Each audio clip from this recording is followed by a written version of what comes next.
My name is Rachel Perrin and this is a video of a dietary habits consultation undertaken on the 30th of March 2019. Okay Mike, thanks for coming in today. Today we're going to talk about dietary habits and looking at the sort of things that you should be eating. So you've told me that you're quite happy with your weight at the moment. You're not looking to try to lose any weight at all. You've got a nice stable weight. So we're just going to talk about the sort of things that might be healthy, give you all the energy requirements that you need. Okay. So as a personal trainer, I can provide generic dietary advice in accordance with government and industry guidelines. But one thing I can't do is give you any specific diet plans at all tailored to your particular needs. So when we go through this, if you think that that's something you might like, that might be beneficial, I can refer you to a dietitian who'd be able to tailor some plans for you. Okay, so what we're going to do today is we're just going to have a look at some calculations for how much energy you need on a daily basis. So to maintain a healthy weight, it's quite an obvious equation really. Your energy in must balance the energy that you expend. So I've had a look at how much energy you would need, your total daily energy requirements. And those are really based on your age, your gender, your weight and how active you are throughout the day. So you've told me that you're moderately active throughout the day and we know your height is 183 centimetres. So based on that, there's a little calculation that I've done here which tells me that your total energy requirements is about 12,000 kilojoules per day. So that all sounds quite sort of complicated and you think, oh my goodness, how on earth am I ever going to know how much I'm actually taking in through all the different food that I take?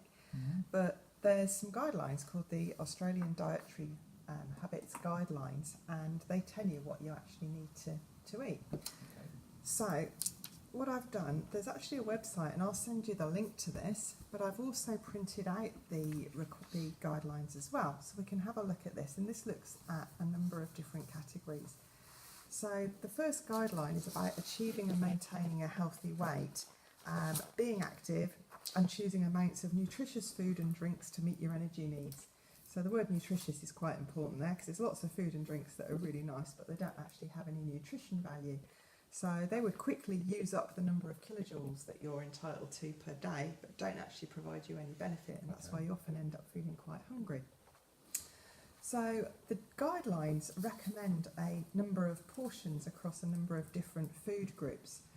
So these guidelines are for a typical person. What we have to do is adjust them, taking into account your height and your activity levels.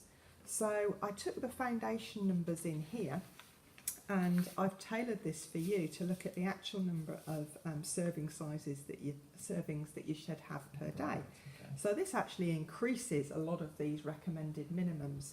So what we'll do is we'll go through and look at how your diet compares to the guidelines, and we look at what changes we might need to make. So there's a total of 5 different food groups. So the first one is vegetables and legumes and beans.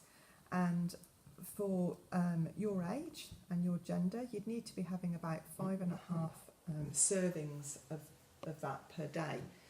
So you ask, well, what's a serving size? Well, typically a serving size of vegetables would be a cup of raw or salad vegetables, or half a cup of cooked vegetables, or a medium tomato. There's some other choices here. So what's important is to try to get a good mix and ideally try to choose things that are all different colours. So across the vegetables and legumes and beans, how many portions a day do you think you might take of those? Maybe 4. About 4, okay. All right. Now let's look at fruit next. So a standard serving of fruit is typically an apple, a banana, an orange or a pear. So again, for you, ideally you should be having two portions. Fruit juice also counts, but only really occasionally. You don't want to rely too much on fruit juice. And some dried fruit will also count towards that, again on an occasional basis. So how many portions of fruit do you think you might have typically in a day? Probably, if you include juice, probably 3 to 4. Probably 3 to 4, Yeah. okay. All right. The next one is grains. So these are cereals, could be bread, whole grains, high fibre cereals, for example. Might be pasta, might be noodles, porridge also counts towards that. You only need to have half a cup of porridge, and that's a serve for the day, so that's quite an easy one to get. What do you think you might take in that category then, in your I'd say grains? 5. 5, okay. Okay, the next one we'll go to is dairy. So dairy would include obviously milk, yoghurt, cheese, ideally reduced fat wherever possible. So a standard serve would be a cup of milk. You might have that in your cereal. Often you forget that you're actually taking these things in. What do you think you would take there per day? Does that include cheese, yeah? Yeah, Or probably 4. 4, okay, 4 a day. Cereal, dairy, sorry. Okay. Right, and then the last one we've got is meat or meat alternatives. So this might include poultry, fish, eggs. It could also include nuts and seeds, and legumes and beans. A serving size there, for example, 2 large eggs would be a serving size. So just have a look at the sort of typical things there and let me know what you think. What would you say? Probably 3. 3 of those. Meats. Okay. 3. Okay, so what I did on this form is I've just jotted down what you've told me now, and I've compared it against the recommended numbers. So if we look here, you might be a little bit low on veg, a little bit low on, probably okay on fruit actually.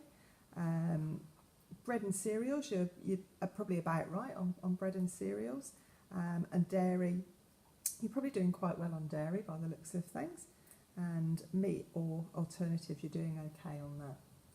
So if we look at vegetables, for example, you're typically having 4 to 5 serves per day. When I look at what you would need in addition to the basic dietary guidelines, you would need around 8 portions of vegetables per day. So that's probably quite a gap. That's something I think we should concentrate on. When I look at fruit, you're actually doing quite well. You'd really be around sort of 3 portions of fruit. So you're doing quite well on the fruit. Grains would be quite high. You could probably increase your grains. Lean meats, you're probably about right, still on your lean meats, I think. And your dairy, I think you're doing actually quite well on your dairy from what you've told me there. So the other thing I've done is I've looked at some options of how you might want to be increasing these serving sizes from the baseline. If you weren't keen on having that many vegetables, there's different options that we could put in. Okay. So instead of having lots of extra vegetables, for example, you might just have 1 extra serve of vegetables, but you might increase some of your other food groups. So there's lots of different ways that we can make that up. So we can talk about that. So I've completed that form. Now the other thing we haven't talked about is discretionary choices. So discretionary choices are typically foods that are really tasty to eat, but they don't really have an awful lot of nutritional value in them. Yeah. So some of the examples they've got on here are ice cream, biscuits, donuts. So really you want to try to minimise these across the week because they've obviously got a lot of kilojoules in them but aren't giving you a lot of nutrition. Yeah. So how many of these do you think you might have in a week? Probably 7. 7 in a week. 1 a day. Okay, all right. That doesn't sound really bad. That sounds not too bad. Okay, what we need to do now is to just come up with some strategies for how you might like to make some changes to your diet and to just be aware of things that you're eating. So one of the things I thought would be good to talk through is about how you might read your food labels when you go shopping. One of the things you can do in the supermarket is have a look at the labels. So I've brought a tin of chickpeas here. and I've got the label on the back here, which you see the servings per can is up here, so it says half a cup equals 1 serve of vegetables. This is in accordance with these guidelines. It also tells you the composition of the ingredients in the tin. So there's 4 things that you should be looking at. So you should be looking at fat, sugars, salt, which is shown as sodium, and fibre. So if we were looking at fat, ideally you want to be looking at a fat per 100 grams of less than 10. So less than 10 grams per 100 grams would be a healthier choice. Okay. And if it was milk, yogurt or ice cream, ideally it would be 2 grams or less per 100 grams. So if you look at this one, you can see total fat 0.2 grams, saturated fat less than 0.1 grams. So the saturated fats are the fats that we really like to avoid. They're the fats that can contribute to cardiovascular disease. So they're the ones to really try and avoid. If we look at sugars, so sugars on this can of chickpeas is quite low. It's less than 0.1 grams. Ideally, you'd be looking at less than 15 grams per 100 grams. Obviously not going to expect that in chickpeas. Salt is something that can be quite high, so salt can cause your blood pressure to become inflated. So the sodium level here, this is salt, is 33 milligrams per 100 grams. So again, that's nice and low. So you'd ideally be looking at something that was less than 120 milligrams per 100 grams would be a healthier choice. And the last so the last one we should look at is dietary fibre. So dietary fibre, this is 4.8 grams per 100 grams. Ideally, you'd look at more than 3 grams per serving. So this is quite good.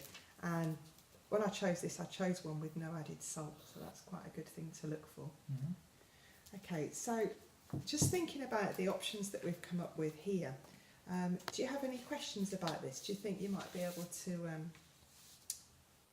eat this way? Do you think this would work for you? Yeah, definitely. I do have a question. Yeah? If some of these are higher than the target, should I be aiming to reduce them or just increase the other ones that are low? Well, there's none going through your questionnaire. There was none here that I thought you were particularly high on. You were within the overall guidelines. What's important is trying to have a balance. So you wouldn't want to focus on just one food group at the expense of another. And that's what a lot of these trendy, fashionable diets tend to do. They would exclude particular food groups. So you want to try to make sure that you're getting a good mix across all of them. And again, not having too many of these discretionary choices. If you were having sort of more than sort of 10 of these discretionary choices a week, that's probably going to be a bit on the high side, I would think. So do you think you might be interested in getting some more specific dietary advice? Yes, definitely. Yeah? Would you like me to refer you to a dietitian? Yes, please. Yeah. Okay, all right. Well, I've got the details of somebody that is very good, and I will write those down and I'll give those to you in a moment. Brilliant. Great. Thanks for coming in then, Mike. Bye.